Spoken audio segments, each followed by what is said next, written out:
अंगराज, ये राजसभा का नियम भी है और नैतिक बंधन भी कि जब बड़े विचार विमर्श कर रहे हों तो छोटों को बीच में नहीं बोलना चाहिए। महाराज ठीक कहते हैं। और मेरे विषय में आपका क्या कहना है गांधार नरेश? मैं इस सभा में सबसे अधिक ज्येष्ठ हूं। मेरा मानना भी वही है जो अंगराज का।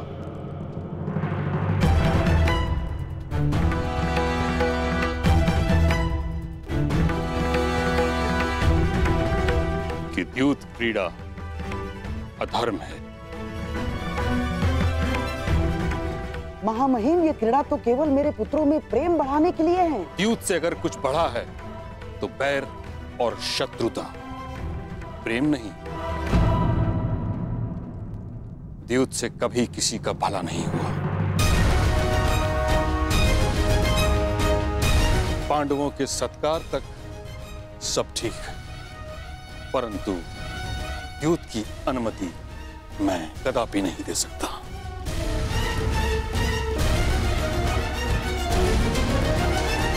परंतु महामहिम, अतिथि का स्वागत और मनोरंजन उनकी रुचि के अनुसार ही तो होना चाहिए ना। अब महाबली भीम के लिए स्वादिष्ट भोजन की व्यवस्था होगी, देवी पांचाली के लिए वस्त्र आभूषण होंगे, नकुल और सहदेव के लिए आखेट और अश्वारोहण होगा, अर्जुन के लिए संगीत, परंतु धर्मराज के लिए क्या?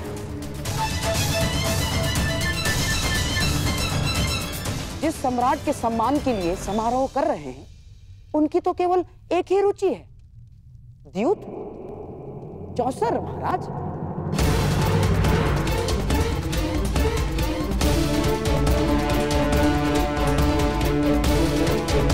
और पुत्र दुशासन स्वयं वहां जाकर पांडवों को निमंत्रण दे आएगा।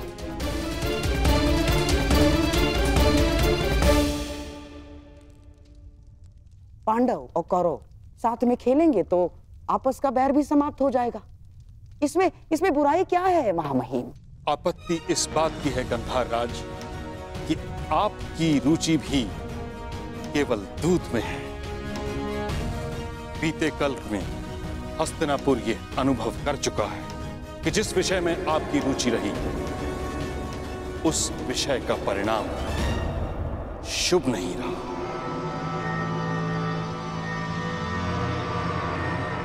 और दुशासन को दूत बनाकर भेजना मुझे एक और लक्ष्याग्रह का स्मरण करवा रहा है।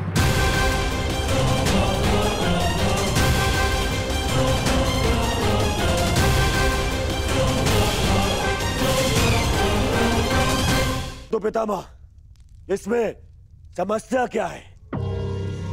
द्यूत क्रीड़ा एक सामान्य खेल ही तो है। परंतु मेरा इतना विरोध होने के पश्चात भी द्यूत क्रीड़ा का इतना समर्थन असामान्य है दुर्योधन। बुराई ये है कि शास्त्रों में दूत को अधर्म कहा गया है।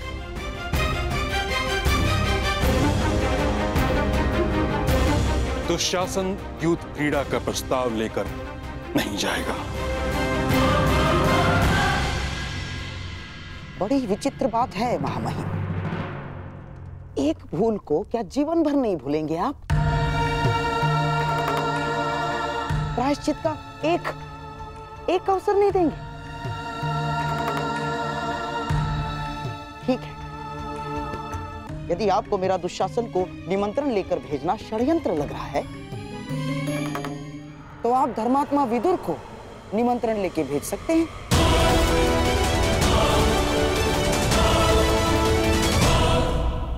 धर्मात्मा विदुर नीति अनुसार अपना कार्य करे और धर्मराज युधिष्ठिर नीति पूर्वक ही चाहे तो प्रस्ताव को स्वीकार कर ले।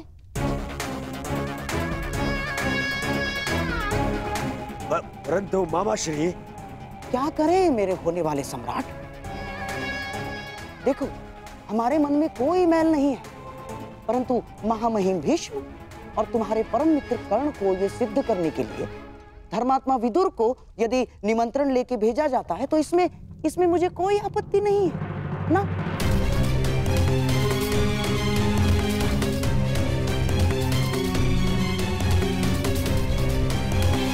तो मेरा आदेश है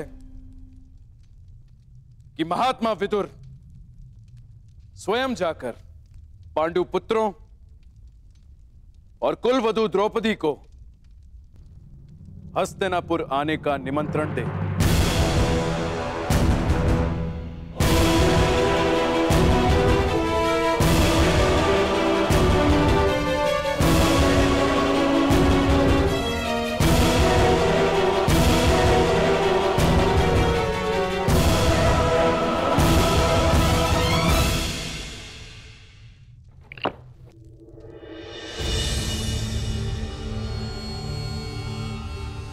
मामाजी, आपने स्वयं विदुर को वहां जाने को क्यों कहा? अब वो अवश्य युधिष्ठिर को द्यूत ना खेलने का सुझाव देगा ना। महात्मा विदुर यहां से हस्तिनापुर का दूत बनकर जा रहा है और वहां धर्मराज युधिष्ठिर उसका सम्राट बनकर स्वागत करेगा।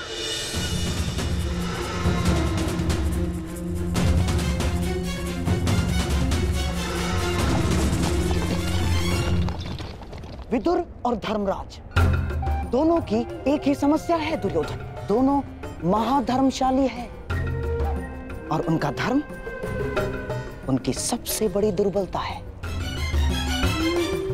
और वही हमारे लिए शक्ति बनेगी। जाओ दुर्योधन, तुम पांडवों के स्वागत की तैयारी करो, क्योंकि विदुर इंद्रप्रस्थ के लिए प्रस्थान कर चुका है।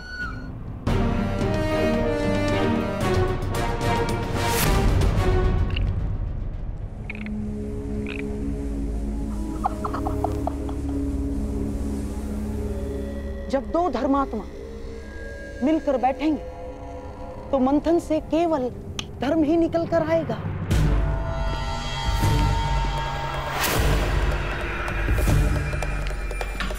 और सम्राट का धर्म उसे चौसर पर बिठाकर ही रहेगा।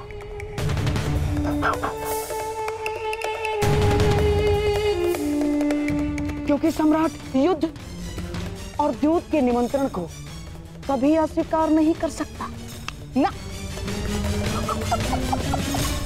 और इसी प्रकार हमारी योजना में कोई बाधा नहीं डाल सकता। इंद्रप्रस्थ में आपका स्वागत है अंगराज कर्ण।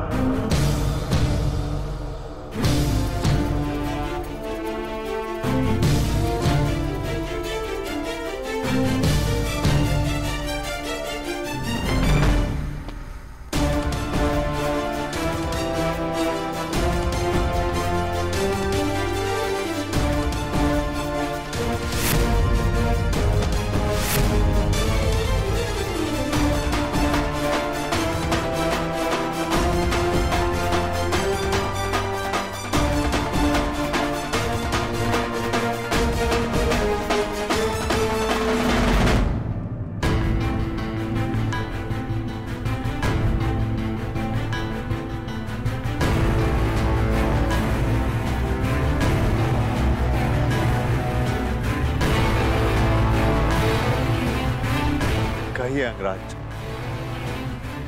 आपके यहाँ पधारने का उद्देश्य क्या है? मैं आपको सावधान करने आया हूं धर्मराज। शीघ्र ही हस्तिनापुर आपका आवाहन करने वाला है।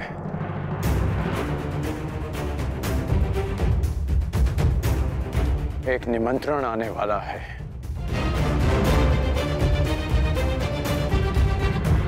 देखा भ्राताश्री, हमारी उन्नति ना देखी गई उस दुर्योधन से। आपको सम्राट बनते हुए ना देख सका वो दुष्ट। इसमें संदेह कैसा है? जिस भांति दुर्योधन यहां से क्रोधित होकर गया था, निस्संदेह उसने युद्ध का आह्वान किया होगा। यदि युद्ध का आह्वान करना होता तो मैं यहां सभा में प्रस्तुत नहीं होता। अभी तो युद्ध भूमि में तुम्हारी प्रतीक्षा करता है। अर्जुन, कर्ण महोदय को अपनी बात पूरी करने दो। अंगराज, किस निमंत्रण की बात कर रहे हैं आप? द्यूत निमंत्रण की। शीघ्र ही आपको द्यूत का बुलावा आएगा।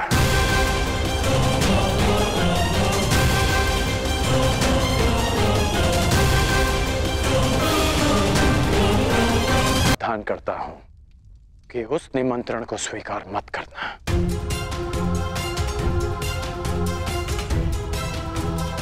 क्योंकि मुझे संदेह है कि गांधार राज ये निमंत्रण आपके सम्मान के लिए नहीं, उस अपमान के प्रतिकार के लिए भेज रहे हैं। संदेह तो मुझे तुम पर हो रहा है। तुम तो हमें पराजित करना चाहते थे, फिर क्यों हमें चेतावनी देने आए हो? क्योंकि तुम्हारा शत्रु होने के साथ साथ मैं एक योद्धा भी, जो तुम्हें युद्ध भूमि में पराजित करना चाहता है, द्यूत में नहीं। यदि योद्धा होने का इतना अभिमान है तो लाक्षागृह के समय कहां थे? तब हमें सावधान क्यों नहीं किया?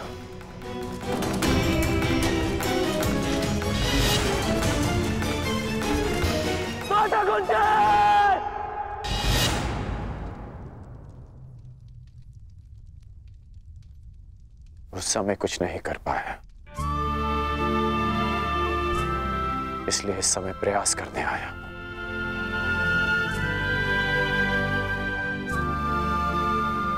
मेरा निवेदन मानिए,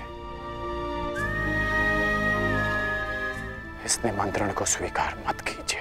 परंतु अंगराज, धर्म यह कहता है कि सम्राट युद्ध और द्यूत के निमंत्रण को अस्वीकार नहीं कर सकते।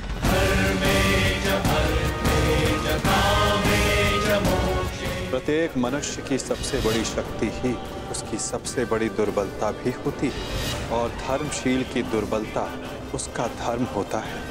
इसलिए प्रयास करना कि समय आने पर धर्मात्मा को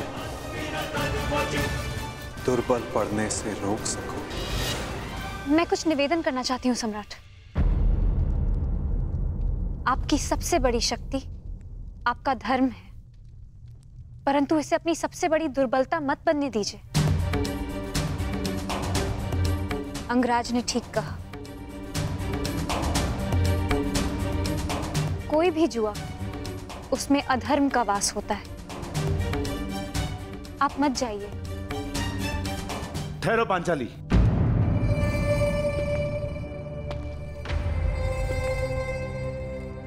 कर्ण ने तुम्हारी एक बार रक्षा की, इसका अर्थ यह नहीं कि हम इस पर विश्वास कर ले। यह हमारे शत्रु का परम मित्र है और यहां जानबूझकर आया है ताकि हम ये निमंत्रण अस्वीकार कर दे और पितामह हमें अहंकारी समझ ले। यह हमें पितामह की दृष्टि में गिराना चाहता है। राजनीति का यह खेल तुम नहीं समझोगी पांचाली। किस पर विश्वास करना है, किस पर नहीं, क्या चयन करना है, क्या नहीं, तुम्हें समझने में अभी बहुत समय लगेगा पांचाली। चयन कैसे करना है ये मैं भली भांति जानती हूँ महाबली। यदि मैंने कोई और विकल्प चुना होता तो आर्य अर्जुन के अतिरिक्त आप सभी इस समय सन्यासी होते।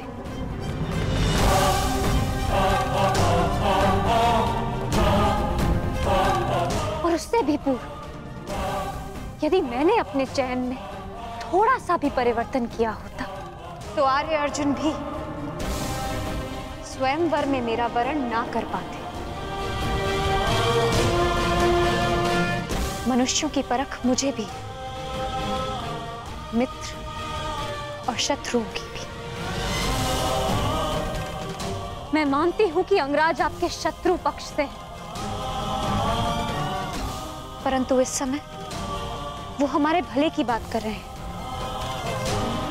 और मैं उनके मत का समर्थन करती हूं। पांचाली,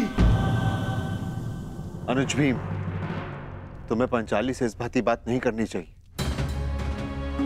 पांचाली को अपना मत प्रस्तुत करने का पूरा अधिकार है, परंतु पांचाली, भीम का मत भी उचित है। यदि हम हस्तिनापुर नहीं गए तो बहुत अभिमानी दिखेंगे।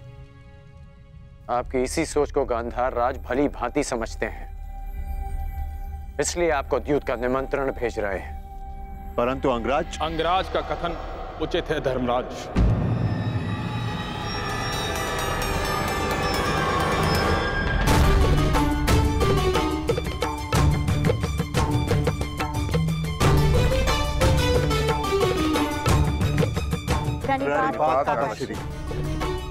आयुष्मान भव। मैं वही निमंत्रण लेकर आया हूं जिसका वर्णन अंगराज कर रहे थे। मैं अंगराज का समर्थन करता हूं।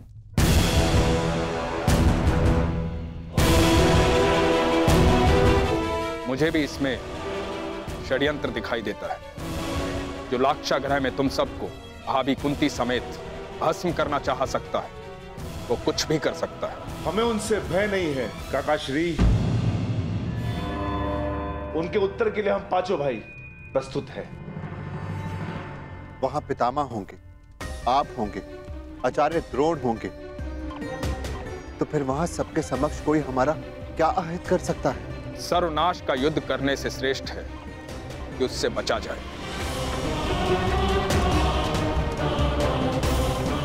कीचड़ में गिरने से कदाचित बाहर आ जाए और वस्त्र मैले हो ही जाते, उससे बचना ही श्रेष्ठ है। सर्वश्रेष्ठ युद्ध वो होता है पुत्र जो युद्ध ना हो।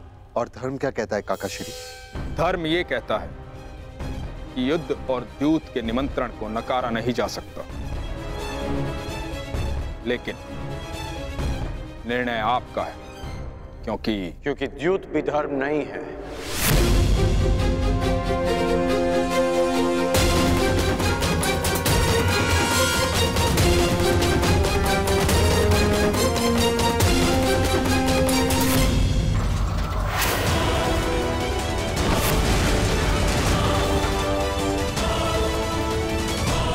क्या हुआ मामा श्री? आप इतने क्रोधित क्यों हैं?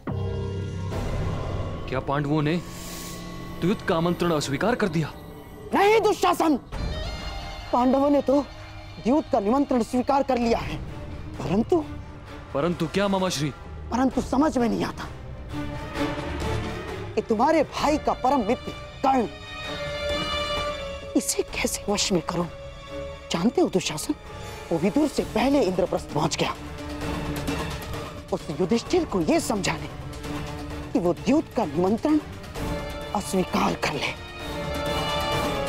पांडवों की एक ढाल कृष्ण को शल्य के साथ युद्ध में फंसा दिया है मैंने, परंतु इस कर्ण का क्या करूं जो हमारे ही विरुद्ध शस्त्र बनकर खड़ा हो गया है? जैसे बात करता हूं वही समझाएंगे उस सूत पुत्र को। नहीं दुशासन, नहीं ना। दुर्योधन ने यदि कर्ण से बात की तो वो रुकेगा नहीं, उल्टा उसे यह संदेह हो जाएगा कि हम द्यूत क्रीड़ा में कुछ करने वाले हैं, तो फिर से हमारे मार्ग में वो कांटा बनकर खड़ा हो जाएगा। तो आप ही बताइए मामा श्री, क्या किया जाए? मैं कुछ कर सकता हूं? अवश्य दुशासन, तुम जाओ और पांडवों के सम्मान और सत्कार की तैयारी करो। हमारे प्रिय पांडव हस्तिनापुर पधार रहे हैं।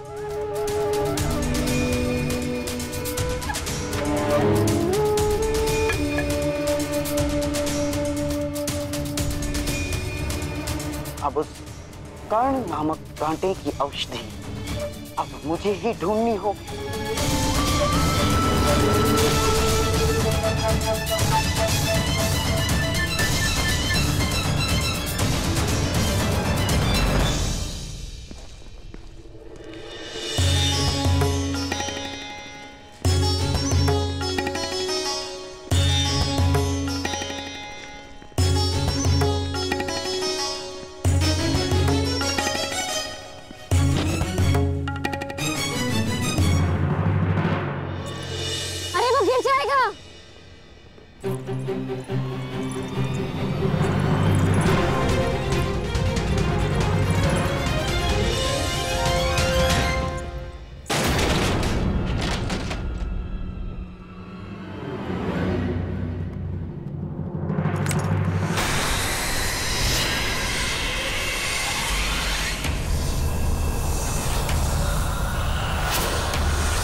विचित्र बात है, हमने खांडव प्रास्त के सारे सर्पों का तो मार डाला है, या तो उन्हें स्थान छोड़ने पे विवश कर दिया, फिर न जाने कहां से आते हैं और हम पर आक्रमण करते हैं। कोई बात नहीं भ्राता भीम, ये जब भी हम पर प्रहार करेंगे नाश पाएंगे।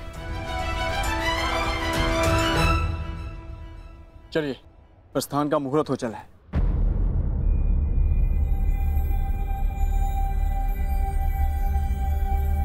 क्या हुआ पांचाली? अब तो सब कुशल है? नहीं आर्य अर्जुन, कुछ भी कुशल नहीं है। किसी भी शुभ कार्य के पूर्व सर्प हत्या बहुत ही बड़ा अपशगुन माना जाता है। मेरा मानना है कि हमें हस्तिनापुर की यात्रा टाल देनी चाहिए। जब तक हम 5 तुम्हारे साथ हैं, तुम्हें किसी भी बात से भयभीत होने की आवश्यकता नहीं है पांचाली। सब शुभ होगा। व्यू रचा जा चुका है सखी। हमारे कर्मों का, हमारे शब्दों का फल हमारे समक्ष आने को। मैं आपको सावधान करता हूं कि उस निमंत्रण को स्वीकार मत करना, क्योंकि मुझे संदेह है कि गांधार राज ये निमंत्रण आपके सम्मान के लिए नहीं,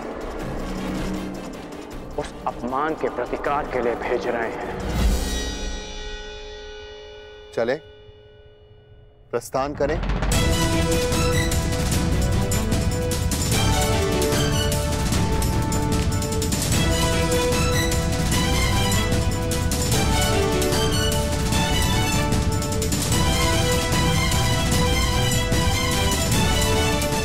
यदि कर्ण की चेतावनी सत्य सिद्ध हुई तो?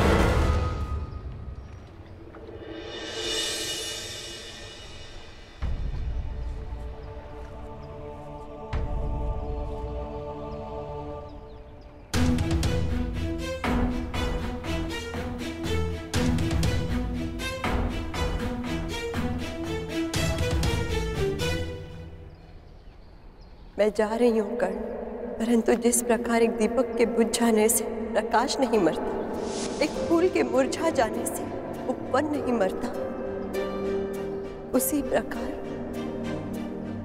एक सह्याद्री के तुम्हारे जीवन से चले जाने से तुम्हारी यात्रा समाप्त नहीं होगी।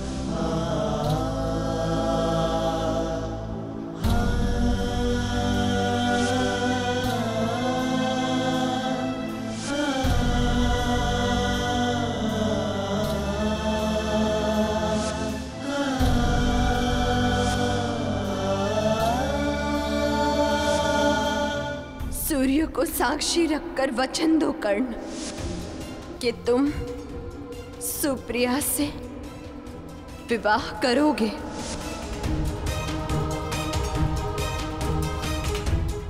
इस बार कुछ मत मांगना। मैंने जब भी कुछ मांगा है कर्ण, हमेशा तुम्हारा कुशल मंगल ही मांगा है, और इसी कुशल मंगल के लिए मैं प्रतिदिन सवेरे छुपकर तुम्हें आर्घ्य देते देखती थी।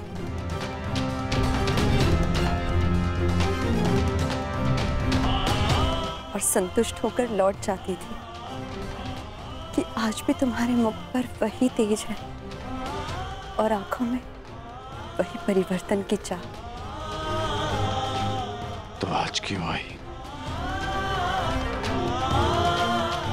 क्योंकि आज तुम्हारा मुख मलिन है कर्ण, और आंखों में चिंता। ऐसा क्या अंतर्द्वंद्व है जो तुम्हें सता रहा है?